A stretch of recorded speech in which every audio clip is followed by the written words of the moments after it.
You've tuned in to Soundcast Stereo. I'm Christopher Coleman. I'm on Channel 1, and I am a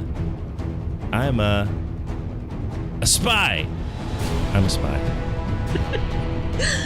And I'm Kristen Romanelli, Managing Editor of Film Score Monthly Online. I'm on Channel 2, and I've had my fill of the evils of man's world.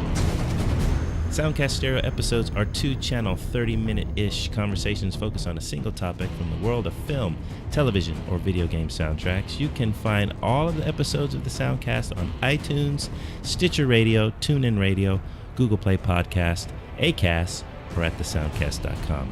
You can send us all of your lovely feedback at soundcast@tracksounds.com, or use our SpeakPipe widget to leave us a voicemail, or hit us up on TrackSounds, or what I mean by that is hit us up on Twitter at TrackSounds or on Facebook.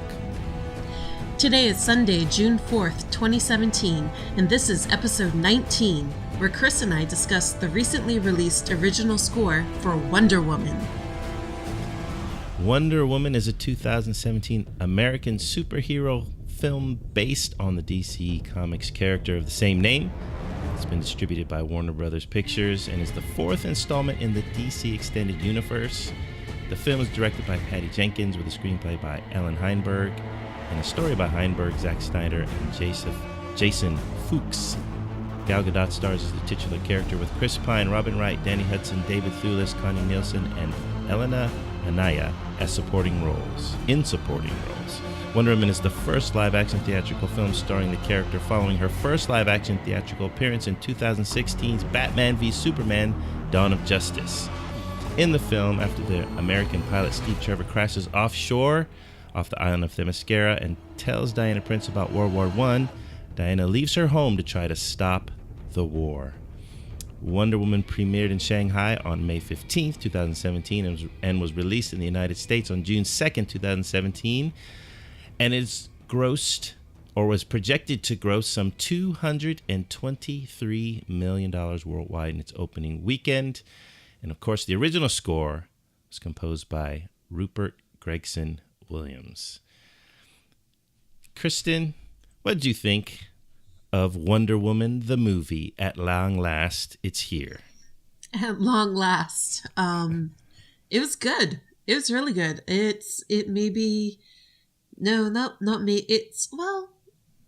When do we start the DC expanded universe? Does it start with Batman Begins? I think not. That's what I used to think, but does it begin with Man of Steel? I think so. Then this is their best movie. There will be no arguments on that point here today. If it starts with Batman Begins, it's their second best movie, because then, Dark Knight is just like, beautiful. Yeah. But this, if we're starting with Man of Steel, this is by far their best movie. Yeah, I can't argue with that. Now, it's interesting, though. If we did include the Dark Knight trilogy, you would put this above Batman Begins and The Dark Knight Rises. Is that so? I hate Dark Knight Rises. Oh, wow. Yeah, and I do like Batman Begins, but I would have to rewatch it. Liam Neeson, I love him so much. I was just going to bring that up. I say, well, you're being highly objective if you're saying that. I agree with you. I found it to be the best of what I think is defined as the DCEU, which excludes Nolan's films. If we included them, I think it would probably be the fourth best, because I like the Dark Knight trilogy all the way through quite a bit, even Dark Knight Rises. But it's kind of like that. It's kind of like the gap between, let's say, The Force Awakens and the prequels. It's like that. It's not like it's just barely better than the previous three. It's like way, way better. It is way better. But save for the framing device, which I did not like. But I see. Yeah. So let me just put in there, we're going to be talking spoilers. So if you haven't seen the film yet, please do see it and then listen to this podcast. That'll just make it easier for Kristen and I to be able to talk freely about the film and the score. Yeah, so the framing device being the whole memory thing, seeing the picture and all of that, right? Yeah. I guess it didn't bother me too much. I did wonder how they were going to, no pun intended, how they were going to tell the story. I just thought it was going to start off at Themyscira and just go forward. So I was a little surprised how it started, actually. But it didn't bother me too much. Go ahead. Framing devices in general bother me. So it's more of a narrative choice that I dislike in general. Okay. Not in this specific instance. Gotcha. So I thought the movie was good to very good. It has some issues, or I have some issues with it, but nothing that completely ruined the movie. I thought the villain was the revelation of the villain and all of that was kind of weak. I thought it was amazing. I kind of called it in my brain. Really? Yeah, because it was they set up everything too obviously, and I'm like, there's no way that what was his name, Lugenmeyer, whatever his name was gonna end up being the big baddie, that Ares. That's absolutely true. Except I called Dr. Poison as Ares. Oh, I knew it was one of the two. And I thought, because David Thewlis, is that all you're gonna do in this movie? I'm like, can't be. You've got to. But the bad part was he couldn't pull off Ares for me. I mean, when he goes into Ares form, I was like, no, I can't. I just couldn't go there with him. I thought thought it was so great though, because that armistice further destroys Europe. That is what makes Europe descend into World War II and further, and causes decades of strife. I thought it was good call. The beat of it, yes, but David Thewlis as Ares, when he puts his armor on and he kind of peels his face or his mask so you can see his face, I'm just like, that's David Thewlis in there. It's just, that was very distracting to me. That he didn't lose that facade or something. I don't know. It's like, why are you still David Thewlis? You should be something else. I don't know. It was just distracting to me. And somehow it just didn't kind of jibe in the end. Other little things, but overall, I came out having a really good time and was really happy that I had a good time, that it didn't come out disappointed yet again. And the tone I like the tone that they struck. And I like the bits of humor. I thought the one lady, his assistant lady, was going to be in the film a lot more, because her in the trailer was very annoying, and I was like, this is not what I'm looking for. She is a major character in the comics, at least in the Golden Age comics. Okay. Yeah. Well, I'm glad. Does she have that same personality in the comics? Yep. Okay. Well, I'm glad she wasn't in the movie any more than she was. It was just enough. It was nice. It was a nice little spritz of comedy, but I don't think I could have handled too much more of her. Did you have any other thoughts about the film itself that you like to mention? I loved the portrayal of Diana. Yeah. She was so earnest and good-hearted. Yes. And I think it was perfect for her. Like, earnest, good-hearted, and not willing to back down from a fight. Yes. It's such a fantastic blend of that, the feminine energy with that battle readiness that I love in Wonder Woman. And perfect, just absolutely perfect. I'm so glad you said that, because that was something that I meant to say as well. Because this could have gone in a lot of different directions, and I didn't know what they were going to do with her. First off, let me say, Gal Gadot can act. Gal Gadot. Yeah. I've heard people really, really rail on her acting in BVS. I'm like, one, she had 5-6 lines. I mean, what was there to rail against? I've seen and she really was like the best thing in it. Exactly. I was just like, what are you saying? What are you measuring her acting on in that film? In this film, she was great. I mean, not especially when she wasn't, not especially when, but I noticed in particular when she wasn't talking, she was just reacting, and it's just facial reactions. Like, this lady can act. I was really, really impressed with her acting, and I genuinely liked her as a character. I thought she brought this woman to life. And I'm so glad that, just as you point out, that they didn't just make her a man, basically. Right? Yeah. They kept her a woman. They kept her femininity about her, but yet made her strong and made her a leader. And I was like, that's perfect. Right. She can be a warrior, and she can be like, baby. Yes. Because there are no babies on Themyscira. Yes. So. Yeah. All of that was brilliant, and that's what I think I like. It's a good thing that the main character is the best thing you like about the film. But it's true. She was the best thing about the film, the acting, the portrayal, but how she was written as well. I thought it was really, really well done, and I was 100% behind her. And just, I don't know, they just did a really, really good job. Patty Jenkins did a really good job in directing her. And once again, that is 100% true to her character in the comics. The ice cream bit, that comes from it was done in the comics as well as the Justice League movie, Wonder Woman, the animated one. Yep, which was excellent. So, yeah. Yeah. So I'm glad you brought that up, because I did want to echo that point, because she was fantastic, and I have hope for the DCEU now. I don't know what Justice League will be like in the end, but I think her part in it will be good. Yeah. And so there's a flicker of hope. Well, and Joss Whedon's involved, so there's more than a flicker of hope for that. All right. Well, that's our thoughts on the movie as a whole. The main question we're going to ask today really is, did the Wonder Woman motif work?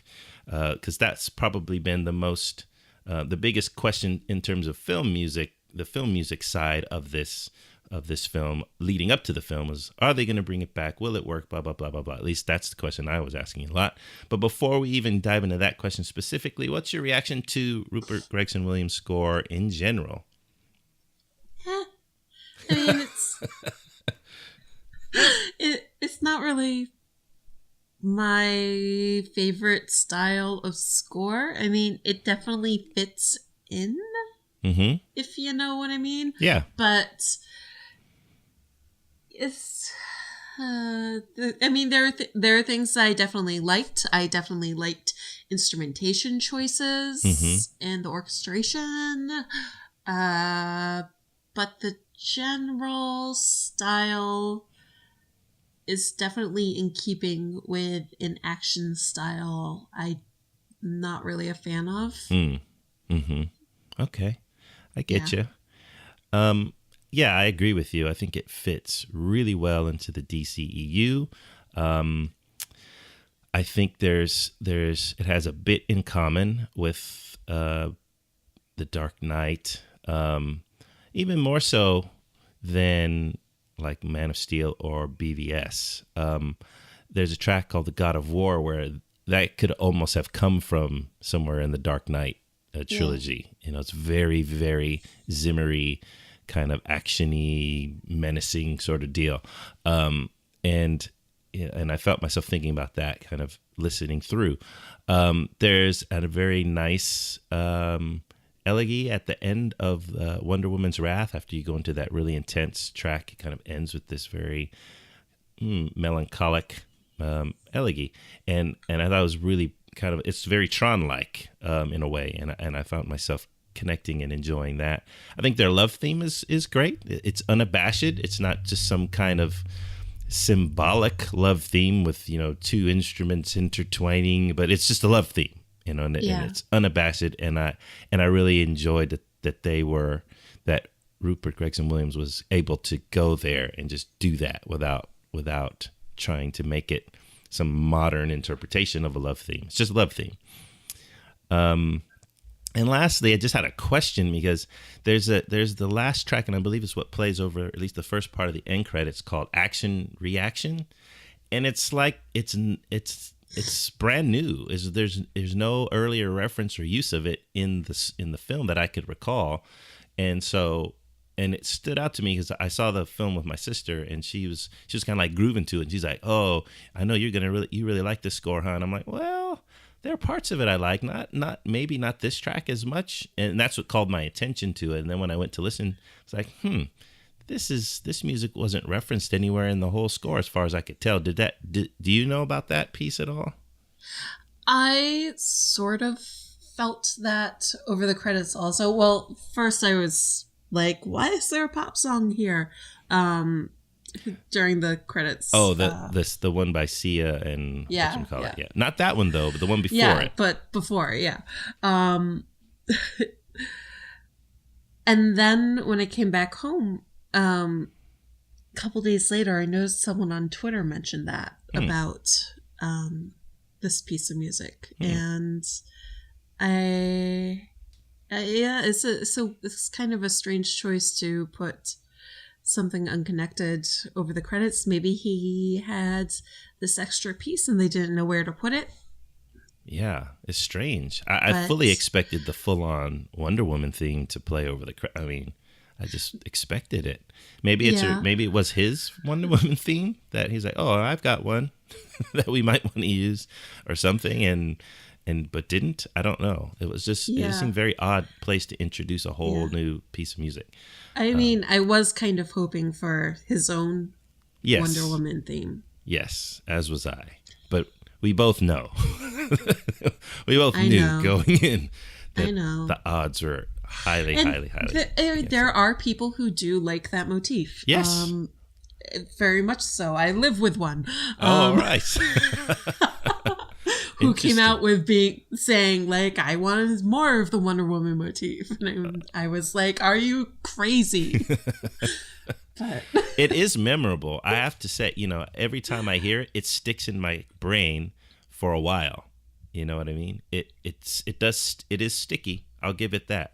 It sticks in my brain because I'm cringing so hard.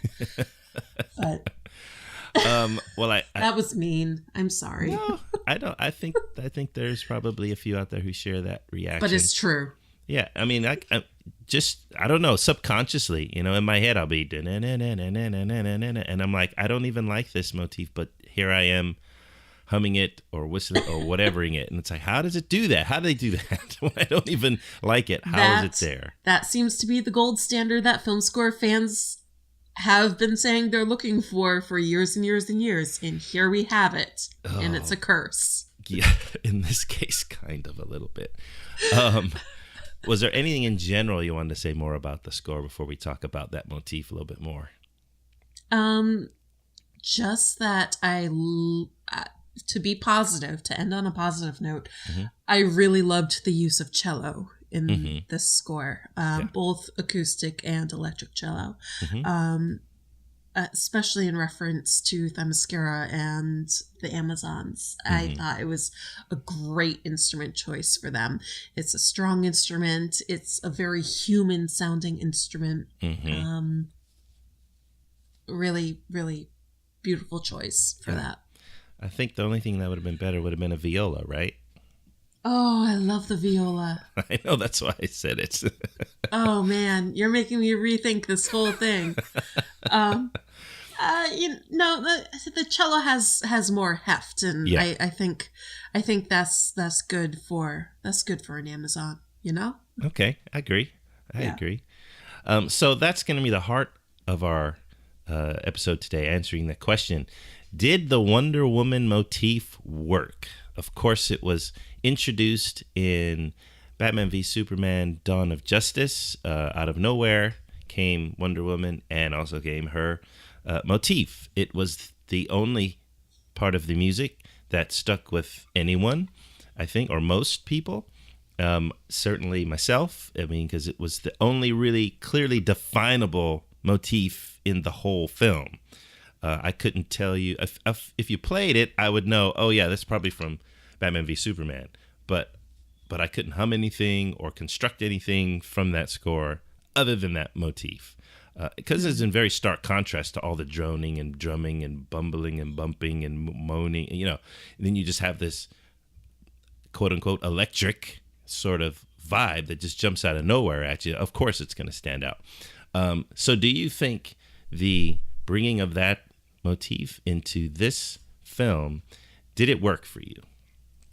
I guess. I mean, I'm not enthusiastic about it. As I said, I dislike that theme. Mm-hmm. It's not even a theme; it's a motif. And I do like that it does the earning a motif journey through the film. Like it starts when she crosses her bracers and causes that reaction when she's training. And she's looking at them and they sort of hint at that motif.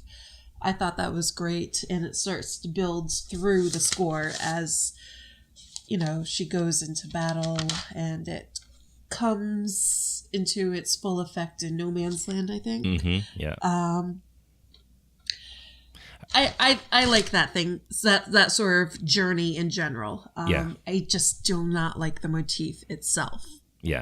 Well, I think it actually starts earlier. I think if you have that very first track and in the very beginning of the movie, the very first couple of distinguishable notes, because you get a few little indistinguishable murmury kind of notes. You get the first two notes of the motif on the cello. Yes, I did notice that when I was doing my listen through of the score itself. And he does do that throughout, leading up to that point that you were talking about when you get a more fuller statement of it. But I love that. I mean, I love that because I don't have the greatest ear in the world. But when the movie started and I heard those notes, I was like, oh, nice. Because I didn't listen to the score prior to seeing the film, and so I was locked in right there. I was like, okay, it's not gonna just be all of this music unrelated, and then all of a sudden here comes that motif out of nowhere. Right. I love that he was able to do that and kind of backtrack and although it doesn't feel like a natural jump from what he did to that. I mean, it was like it's still, when it makes its full appearance in No Man's Land, it's like, whoa, it's still kind of harsh, and it pulled me out of that moment, even though it's a great action moment. It pulls me out. Yes, I think it works in terms of the motif. I like the motif itself. I'm just not a fan of the main execution of it on the electric cello. I don't think it fits in this film. I don't think it fits her character. Although I understand what it's trying to represent, I think it could have been represented in a lot of different ways, more effective ways, ways that weren't so contrasty to the environment and the setting of everything. Yes, exactly. So, yeah. Everything Chris just said, I think. I'm saving your streppy throat from having to say all those words. Oh, thank you. There was a motif in there, and I think it might be what was used as the love theme. It's in No Man's Land, and it starts right before the Wonder Woman motif shows up. It's the bum bum bum bum. Oh, Yeah, that one. I like that better as a motif for her character. I agree. Like speaking to her character and what she represents. And why not that? I don't, maybe it was that, and then they said no. Everyone seems to love the motif from BVS, so no, but I love that motif. I will say, part of you mentioned it earlier, part of the thing what's so good about Wonder Woman's character in this film is that, there is the earnestness, there is the somewhat innocence, but yet, just the inherent good that she is and wants to do. Yeah. And that's what Superman is supposed to be. And that's why he's not Superman. He's Man of Steel. That's what I call him. This isn't Superman. He's Man of Steel, which is, in my mind, another character.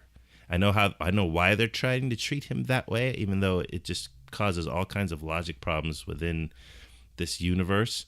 But she's captured the feeling and the character that I have wanted or I have enjoyed being in Superman. And that's what I missed in Man of Steel and BVS, is that this is some other dude who's more like Batman than he is like the traditional Superman. And so it was good to have that feeling back. And that's where the motif is in contrast to me. It's, and as I put on Twitter, I didn't connect it specifically to this film, but I'll do it now. People are, oh, it's kick-ass motif, it's kick-ass. And like, well, yeah, there's kick-ass and then there's heroic. Yeah. And her motif is not heroic to me. It can be treated in a heroic way, but that main electric cello statement of it is not heroic. It is kick-ass, but it's not heroic. It's not inspirational to me. Right. I feel like it worked in Batman versus Superman because in her introduction is supposed to have that sort of impact. Mm-hmm. You see her, thrown, across the battlefield, and you just see that look on her face where she's like, yes, this is a battle that is worthy of me. Yeah. And she just like goes right back into it. Yeah. And that fits that moment so well. But when you're building up a character and you're showing other aspects of her and the other parts that make her Wonder Woman, then there should be something more than simply being kick-ass. Mm-hmm. Because we already know that she's kick-ass. Right. But that earnestness, that goodness, that optimism, that faith in humanity, mm-hmm. that's what I want to hear. Mm-hmm. Yes. Absolutely. And would continue to be such a great contrast to the cynicism of a Batman and apparently the cynicism of a Man of Steel. I mean, what a great contrast to have her as that. So hopefully they can make the most of that as we go into Justice League. I don't know. I guess Junkie XL has already announced is scoring that. Is that so? I sort of vaguely remember that, but I can't say for sure. Yeah, I can't say for sure either. Somehow that's just my own cynicism. Like, well, I shouldn't say cynicism, pessimism. I don't know. It's just assuming that that's going to be the case, but we shall see.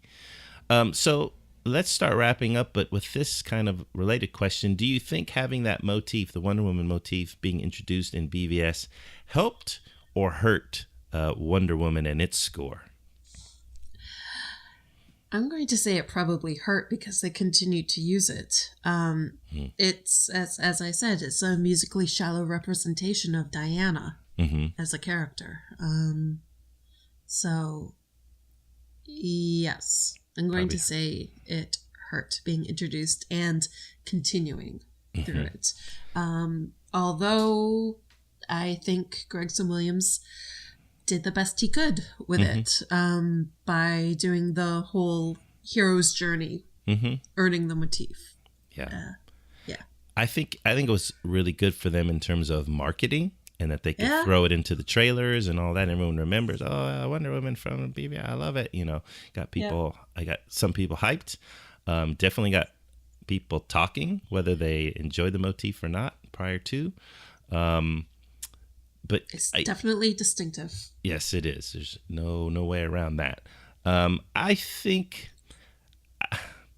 to be honest, I don't know if it hurt or not. I think the inclusion of it in Wonder Woman hurts Wonder Woman in its BVS state. I think it would have been great if he's just built up, but never used it like that in the score. Would have been fine. Or if they put it in the end credits or something, and then, but he makes a very clear statement of it, a very aggressive and powerful and strong statement of it, but not that exactly, which then gives it room to grow. I mean, how many years? 100 years between the end of this and BVS. It gives it some room to grow into that. You know what I mean? I think people from the marketing side, I think people are, we wanted to hear it like, why didn't they play it on the electric cello, or guitar, as I would have thought, had I not been corrected on it. I could have sworn it was guitar. That's what it sounds like to me. But hey, it makes more narrative sense since she's using the cello to represent Themyscira and all that. Makes perfect sense. But I think it would have been good to have built it up quite a ways, very distinctive and strong, but not that exactly. So it being in BVS, I don't think hurt it. I think using the same exact execution of it hurt it. And I wish it certainly helped it marketing wise. Yeah. I mean, she has the most distinctive motif in the whole DCEU. It's just an artistic failing. Yeah. Where does it rank for you? Let's leave out the Dark Knight trilogy, but where does the score rank for you out of the 4 films? Ooh.